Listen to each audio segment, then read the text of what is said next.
विपक्ष के लोग पीएम मोदी के मास्टर स्ट्रोक का काट नहीं ढूंढ पा रहे। कांग्रेस के नेता राहुल गांधी कोशिश तो खूब कर रहे हैं पीएम मोदी से मुकाबला करने की, लेकिन वो पीएम मोदी के सामने टिक नहीं पा रहे। प्रधानमंत्री के रूप में 11 वर्षों के दौरान पीएम मोदी ने भारत को आत्मनिर्भर बनाने के लिए उन कार्य योजनाओं को अमली जामा पहनाया जिसका बीजेपी चुनाव घोषणा पत्र में वादा करती है। चाहे वो सामाजिक आर्थिक बदलाव हो या फिर चाहे प्राकृतिक संसाधन, खनिज या फिर सांस्कृतिक धरोहर या फिर संरक्षण हो या फिर देश के किसानों के कल्याण के लिए कृषि पर आधारित अर्थव्यवस्था हो, सब पर विशेष ध्यान दिया गया। महिला सशक्तिकरण की दिशा में मोदी सरकार द्वारा अनेक योजनाएं चलाई जा रही हैं, जिससे करोड़ों महिलाओं को लाभ मिल रहा है। पीएम मोदी के मार्गदर्शन में युवाओं में नवाचार और आत्मनिर्भरता की भावना बढ़ाने के लिए startup India, stand up India और डिजिटल स्किल इंडिया जैसी योजनाओं का सूत्रपात हुआ है। बेटी बचाओ बेटी पढ़ाओ, सुकन्या समृद्धि योजना और महिला स्व सहायता समूहों को सशक्त कर उनको सकारात्मक परिवर्तन की दिशा में परिणाम मूलक कदम उठाया गए। लेकिन राहुल गांधी ये सब समझ नहीं पाएंगे। वो तो बस शॉर्टकट के जरिए सत्ता पर काबिज होना चाहते हैं।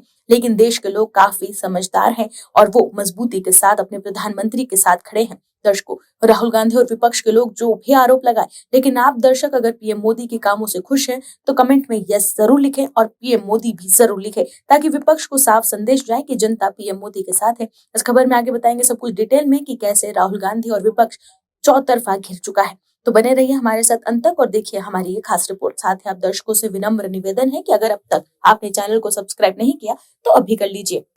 दर्शकों, सीपीएआईएम के वरिष्ठ नेता ने प्रधानमंत्री मोदी के रूस के राष्ट्रपति व्लादिमीर पुतिन को भगवत गीता भेंट करने पर विवादित बयान दिया है। भगवत गीता गिफ्ट करने को इस नेता ने हिंदू राष्ट्र की छवि बनाने का प्रयास बताया। उन्होंने कहा कि पीएम मोदी दुनिया को हिंदुत्व की बुनियाद दिखाने के लिए ऐसा कर रहे हैं।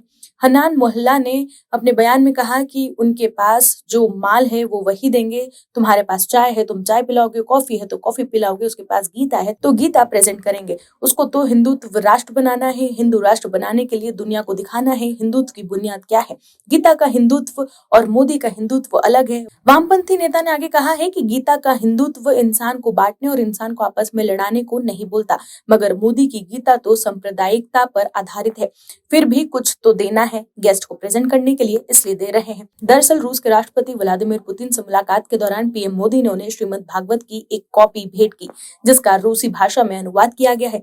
पीएम मोदी ने इसकी फोटो शेयर करते हुए लिखा कि भगवत गीता सिर्फ धर्म की किताब नहीं, बल्कि ये हर इंसान को सही रास्ता दिखाने वाला एक महान ज्ञान है जिसने करोड़ों लोगों को दिशा दी। वहीं सुप्रीम कोर्ट ने शुक्रवार को एक मामले में सुनवाई करते हुए कहा कि किसी मंदिर के आराध्य के धन का उपयोग वित्तीय संकटग्रस्त सहकारी बैंकों को सहारा देने के लिए नहीं दिया जा सकता। चीफ जस्टिस सूर्यकांत और जस्टिस जयमाला बागची की पीठ ने ये कड़ी टिप्पणी कुछ सहकारी बैंकों द्वारा दायर अपील पर सुनवाई के दौरान की। अपील में केरल हाईकोर्ट के उस निर्देश को चुनौती दी गई जिसमें बैंकों से थिरुनेल्ली मंदिर देवास्वम को जमा राशि लौटाने को कहा गया था। चीफ जस्टिस ने सुनवाई के दौरान सवाल किया कि आप मंदिर के धन का उपयोग बैंकों को बचाने के लिए करना चाहते हैं।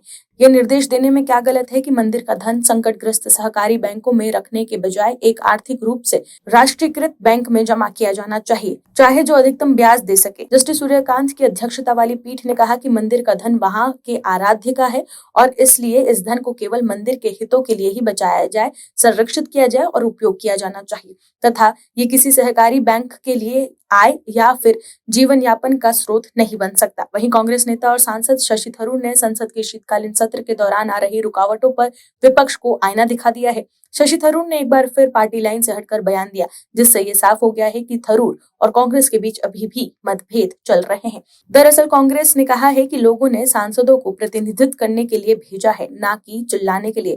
थरूर ने कहा कि मैंने ये शुरू से ही कहा है कि सोनिया गांधी समेत मेरी पार्टी के नेता ये अच्छी तरह जानते हैं, हो सकता है कि मैं पार्टी में अकेला आवाज हूं। कांग्रेस सांसद ने ये भी कहा कि लोगों ने अपने सांसदों को अपने क्षेत्र का प्रतिनिधित्व करने के लिए चुना है, ना कि चिल्लाने और हंगामा करने के लिए। उन्होंने मुझे अपनी समझ का इस्तेमाल करके देश और उनके लिए बोलने के लिए भेजा है, मैं यहाँ चिल्लाने के लिए नहीं आया हूँ। गौरतलब है कि पिछले सोमवार को शीतकालीन सत्र की शुरुआत होने के बाद संसद में कई बार रुकावटें आई। संसद के सत्र के दौरान विपक्ष वोटर लिस्ट के एसआईआर पर चर्चा की मांग कर रहा है। इस कारण सदन सुचारू रूप से नहीं चल पा रहा। बीजेपी ने संसद के सत्र में आ रही रुकावटों के लिए विपक्ष को दोषी ठहराया। आपको बता दें कि थरूर पहले भी अपने बयानों को लेकर विवादों में रहे हैं। उन्होंने कई मौकों पर पार्टी लाइन से हटकर बयान दिए हैं। पीएम मोदी के कार्यकाल में भारत का मूलभूत आर्थिक ढांचा मजबूत हुआ है। फाइनेंशियल ईयर 26 की तीसरी तिमाही में देश की जीडीपी 7.3% के अनुमान से कहीं ज्यादा 8.2% रही। महंगाई भी रिकॉर्ड निचले स्तर पर है और कॉर्पोरेट कमाई में भी सुधार रहे हैं। ऐसे समय में जब देश यूएस के राष्ट्रपति ट्रंप के टैरिफ धमकियों के डर से अपनी सोवेरिटी और आत्मसम्मान का सौदा कर रहे हैं, भारत अकेला ऐसा देश है जो प्रेशर पॉलिटिक्स के आगे नहीं झुका और किसी भी एक तरफा सौदे के लिए सहमत नहीं हुआ। लेकिन फिर भी राहुल गांधी राजनीतिक रोटियां सेकने में लगे हुए हैं। लेकिन आरबीआई ने ऐसा धांसू फैसला लिया है जिससे देश के लोगों की बल्ले बल्ले हो गई है। हालांकि इस मामले पर राहुल गांधी की बोलती बंद हो जाएगी। दर्शकों, कांग्रेस के पूर्व अध्यक्ष और लोकसभा में नेता प्रतिपक्ष राहुल गांधी ने इंडिगो संकट पर चुप्पी तोड़ी है। देश की सबसे बड़ी एयरलाइन इंडिगो के परिचालन संबंधित व्यवधान को लेकर कांग्रेस नेता ने रिएक्ट किया। राहुल ने केंद्र सरकार पर निशाना साधा और आरोप लगाया कि इंडिगो की विफलता इस सरकार के एकाधिकार मॉडल का नतीजा है। इंडिगो की 550 से अधिक घरेलू और इंटरनेशनल फ्लाइट्स को रद्द कर दिया गया है, जबकि कई उड़ानें देर से रवाना होने से हजारों यात्रियों को भारी नुकसान झेलना पड़ रहा है। राहुल गांधी ने शुक्रवार को सोशल मीडिया प्लेटफॉर्म एक्स पर पोस्ट कर लिखा कि इंडिगो की विफलता इस सरकार के एकाधिकार मॉडल का नतीजा है। एक बार फिर इसकी कीमत आम भारतीयों को देरी, उड़ानें रद्द होने और लाचारी के रूप में चुकानी पड़ी है। उन्होंने दावा किया कि भारत हर क्षेत्र में निष्पक्ष प्रतिस्पर्धा का हकदार है, मैच फिक्सिंग के एकाधिकार का नहीं। बता दें कि इंडिगो हाल के दिनों में क्रू मेंबर की भारी किल्लत का सामना कर रही है। दरअसल फ्लाइट ड्यूटी की सीमा तय करने वाले नए नियम के लागू होने के बाद से ही एयरलाइन क्रू मेंबर्स की संख्या में कमी आ गई, जिसके बाद ये परेशानी का सामना करना पड़ रहा है। हालांकि पिछले 2 दिनों से चल रहा इंडिगो से जुड़ा संकट खत्म होने वाला है। डीजीसीए ने रोस्टर से जुड़ा अपना आदेश वापस ले लिया है। डीजीसीए ने उस नियम को वापस ले लिया जो क्रू के लिए साप्ताहिक आराम के बदले छुट्टी का उपयोग करने से रोकता था। ये नियम तुरंत प्रभाव से लागू हो गया है। डीजीसीए को कई एयरलाइनों से आवेदन मिले थे। इसके अलावा चल रहे परिचालन व्यवधानों को देखते हुए फ्लाइट्स के ऑपरेशन की निरंतरता और स्थिरता सुनिश्चित करना जरूरी माना गया। इसलिए इस प्रावधान की समीक्षा करना जरूरी समझा गया, जिसमें ये निर्धारित किया जाएगा कि साप्ताहिक आराम के बदले कोई छुट्टी नहीं दी जाएगी। वहीं रिजर्व बैंक ऑफ इंडिया ने रेपो रेट 0.25% घटाकर 5.25% कर दिया है। इस फैसले की घोषणा आरबीआई गवर्नर संजय मल्होत्रा ने शुक्रवार को की। मॉनेटरी पॉलिसी कमेटी की 3 से 5 दिसंबर 2025 तक चली बैठक में ये अहम निर्णय लिया गया। रेपो रेट वो दर है जिस पर आरबीआई बैंकों को कर्ज देती है। जब ये दर घटती है तो बैंकों को सस्ता फंड मिलता है और वो अपने ग्राहकों को कम ब्याज पर लोन देने लगते हैं। इसका मतलब है कि अब होम, ऑटो और अन्य लोन 2.2% तक सस्ते हो जाएंगे। ताजा कटौती के अनुसार 20 साल के 20 लाख के लोन पर ईएमआई लगभग 310 रुपए कम होगी, जबकि 30 लाख के लोन पर ईएमआई 460 रुपए तक घट जाएगी। ये फायदा नए और मौजूदा दोनों ग्राहकों को मिलेगा। ब्याज दरों में कमी से हाउसिंग डिमांड बढ़ेगी और लोग रियल एस्टेट में ज्यादा निवेश कर सकेंगे, जिससे इस सेक्टर को बढ़ावा मिलेगा। आरबीआई के इस फैसले से महंगाई में कमी आएगी और लोगों को राहत मिलेगी। लेकिन इसके बारे में राहुल गांधी कुछ नहीं बोलेंगे। लेकिन जब भी मोदी सरकार पर निशाना साधने का मौका मिलेगा तो राहुल गांधी तुरंत मौके को भुनाकर राजनीति चमकाने की कोशिश करने में लग जाएंगे। लेकिन देश के लोग समझ रहे हैं कि राहुल गांधी को सिर्फ मोदी विरोध से मतलब है, जनता की भलाई से नहीं। पीएम मोदी ने दुनिया में भारत को वो पहचान दिलाई है जो शायद ही किसी प्रधानमंत्री ने दिलाई होगी। आज का ये नया भारत है, दुश्मन को उसके घर में घुसकर मारता है। ऐसे सीनाद से देश का आम जनमानस खुद को सुरक्षित महसूस करता ही है, साथ ही नए भारत की उपलब्धियों पर उसे गर्व भी होता है। निसंदेह पीएम मोदी के नेतृत्व में भारत विश्व की तीसरी अर्थव्यवस्था बनने की ओर अग्रसर है। देश में कई प्रगति हो रही है, हमारी जीडीपी की दर भी संतोषजनक है, रोजगार के अवसर भी बढ़े हैं। देश विरोधियों और भ्रष्टाचारियों के विरुद्ध जीरो टॉलरेंस की नीति परिणाम स्वरूप सामने आई है। देश की सीमाएं सुरक्षित है। अमेरिकी राष्ट्रपति ट्रंप के टैरिफ की काट के लिए पीएम मोदी द्वारा स्वदेशी अपनाने का जो आह्वान किया गया, लोगों का इसी दिशा में झुकाव भी बढ़ रहा है।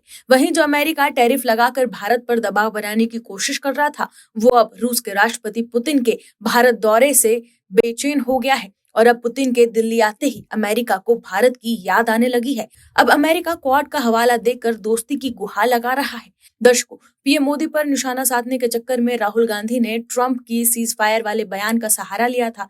राहुल गांधी ने यह आरोप लगाया था कि पीएम मोदी ट्रंप के आगे झुक गए हैं, लेकिन अब अमेरिका पीएम मोदी के सामने नतमस्तक नजर आ रहा है।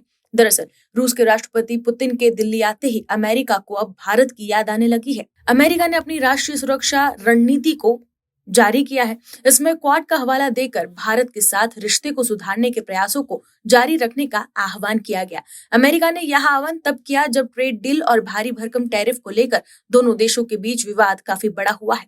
अमेरिकी रिपोर्ट में कहा गया कि हिंद प्रशांत क्षेत्र में पैदा हो रहे खतरे से निपटने के लिए भारत की भागीदारी जरूरी है। क्वाड में भारत, अमेरिका, जापान और ऑस्ट्रेलिया शामिल है। इसे हिंद प्रशांत क्षेत्र में चीन के खतरे से निपटने के लिए बनाया गया है। अमेरिका की नवंबर महीने की जारी हुई राष्ट्रीय सुरक्षा रणनीति में पाकिस्तान का केवल एक बार जिक्र किया गया, वो भी केवल भारत और पाकिस्तान सीज फायर का जिक्र। इसके अलावा पाकिस्तान का कोई जिक्र नहीं हुआ, और वो भी तब हुआ जब पाकिस्तानी फील्ड मार्शल और पीएम शहबाज शरीफ दोनों ने हाल के दिनों में ट्रंप की खुशामद में कई बयान दिए। अमेरिकी सुरक्षा रणनीति में कहा गया कि हमें भारत के साथ व्यावसायिक रिश्ते को सुधारना चाहिए ताकि नई दिल्ली क्वाड के जरिए हिंद प्रशांत सुरक्षा में योगदान दे सके।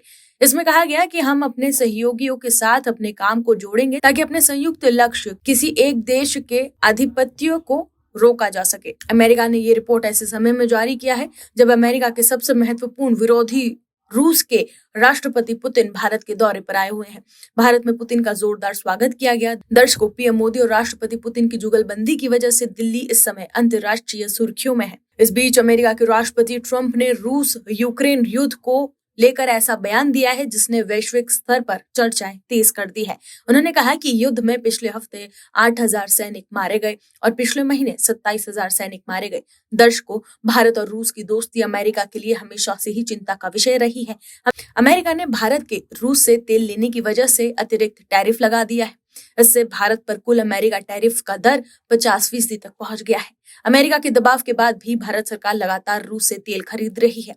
भारत ने साफ कर दिया था कि वो किसी के दबाव में नहीं आएगा। इसके अलावा भारत लगातार रूस के साथ व्यापार समझौता कर रहा है, जिसके बाद अब भारत को दोस्ती का हवाला देकर अमेरिका लाइन पर आता हुआ नजर आ रहा है। राहुल गांधी पीएम मोदी पर ट्रंप के आगे झुकने का आरोप लगा रहे थे, लेकिन अब तो अमेरिका पीएम मोदी के सामने झुकता हुआ नजर आ रहा है। लेकिन इस मामले पर राहुल गांधी चुप्पी साध लेंगे। दर्शकों, कांग्रेस सांसद और लोकसभा में नेता प्रतिपक्ष राहुल गांधी ने आरोप लगाया कि मोदी सरकार विदेशी गणमान्य व्यक्तियों को उनसे मिलने नहीं देती। लेकिन बीजेपी और केंद्र सरकार ने इस आरोप को निराधार बताते हुए राहुल गांधी पर ही सवाल उठा दिए। आपको बता दें कि बीजेपी ने कहा कि पिछले 1.5 साल में राहुल गांधी ने न्यूजीलैंड, मॉरिशस, मलेशिया और बांग्लादेश के राष्ट्राध्यक्षों और प्रधानमंत्रियों सहित कम से कम 5 विदेशी नेताओं से मुलाकात की। दरअसल राहुल गांधी ने आरोप लगाया कि सरकार अपनी असुरक्षा के कारण विदेशी नेताओं से कहती है कि वो नेता प्रतिपक्ष से ना मिले। उन्होंने कहा कि अटल बिहारी वाजपेयी और मनमोहन सिंह के समय विदेशी नेताओं को विपक्ष के नेताओं से भी मिलवाया जाता था। वहीं बीजेपी ने राहुल गांधी के इस आरोप को न सिर्फ खंडन किया, बल्कि उनके दायित्व निर्वाहन की शैली पर भी गंभीर सवाल उठा दिए। बीजेपी नेताओं ने याद दिलाया कि राहुल गांधी कई महत्वपूर्ण राष्ट्रीय समारोह में शामिल नहीं हुए, जबकि एक जिम्मेदार नेता प्रतिपक्ष के रूप में उनसे अपेक्षित था कि वो राष्ट्रीय महत्व और संविधान संबंधित आयोजनों में उपस्थित रहे। दर्शकों, राहुल गांधी इस साल स्वतंत्रता दिवस समारोह में शामिल होने लाल किले नहीं गए थे। नए उपराष्ट्रपति सीपी राधाकृष्णन के शपथ ग्रहण समारोह में भी राहुल गांधी शामिल नहीं हुए थे, और हाल ही में देश के नए प्रधान न्यायाधीश सूर्यकांत के शपथ ग्रहण समारोह में भी राहुल गांधी अनुपस्थित रहे। ऐसे में सवाल उठता है कि जो व्यक्ति राष्ट्र के सर्वोच्च संवैधानिक आयोजनों का सम्मान नहीं करता, वो सरकार पर दायित्व न निभाने का आरोप कैसे लगा सकता है। बीजेपी प्रवक्ता अनिल बलूनी ने राहुल गांधी की जिन बैठकों का विवरण दिया, उसके अनुसार 10 जून 2024 को वो बांग्लादेश की पूर्व प्रधानमंत्री शेख हसीना से मिले। 21 अगस्त 2024 को वो मलेशिया के प्रधानमंत्री अनवर इब्राहिम से मिले। 4 मार्च 2025 को वो न्यूजीलैंड के प्रधानमंत्री क्रिस्टोफर लेक्सन से मिले। वहीं 16 दिसंबर को वो मॉरिशस के प्रधानमंत्री नवीन चंद्र रामगुलाम से मिले।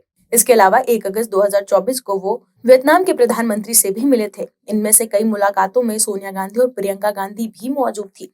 वहीं इस बीच सरकारी सूत्रों ने यह स्पष्ट किया है कि किसी विदेशी नेता की विपक्ष से मुलाकात उनके अपने कार्यक्रम और इच्छा पर निर्भर करता है, न कि सरकार के निर्देश पर। मीडिया रिपोर्ट्स के मुताबिक सूत्रों का कहना है कि रूस इस समय नाजुक मोड़ से गुजर रहा है। ऐसे में संभवतः उसके नेता राहुल गांधी से मिलना नहीं चाहते, क्योंकि राहुल गांधी को कई बार गैर जिम्मेदाराना तरीके से टिप्पणी करते हुए देखा गया।